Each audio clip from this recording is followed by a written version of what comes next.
C'est un peu l'une des rares occasions où on peut encore approcher le gouffre en voyant de l'eau sortir maintenant que celui-ci est fermé en termes d'accès. Donc là, avec une résurgence comme celle-ci, c'est plutôt sympa. Je suis venue parce que j'ai vu sur Internet et aussi on m'a dit que il y avait un gros débit.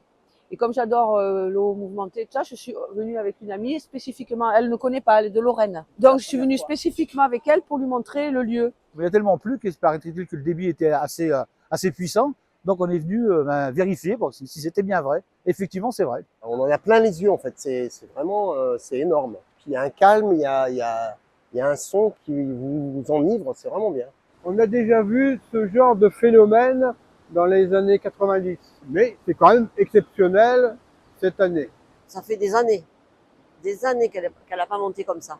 On découvre justement le débit d'eau qui est impressionnant, mais on ne savait pas du tout si c'était le débit normal ou justement s'il y avait un débit qui était plus supérieur. On a l'impression que le site revit littéralement. On passe vraiment du coq à l'âne. C'était le vide total et maintenant c'est l'affluence de fou. La fontaine qui verse, ça attire énormément de monde, plus le soleil qu'on vient de retrouver. Donc les deux facteurs ensemble font qu'il y a énormément de monde dans le village. Il n'y avait pas eu tant de monde depuis 8-9 fois à peu près. Là, tout est cumulé. C'est vrai qu'on a un super temps, c'est les vacances scolaires, la Sorgue est magnifique, donc tout le monde va en profiter, quoi. Forcément, il y a beaucoup plus de monde. Là, on se croirait presque à Pâques, c'est comme un week-end de Pâques.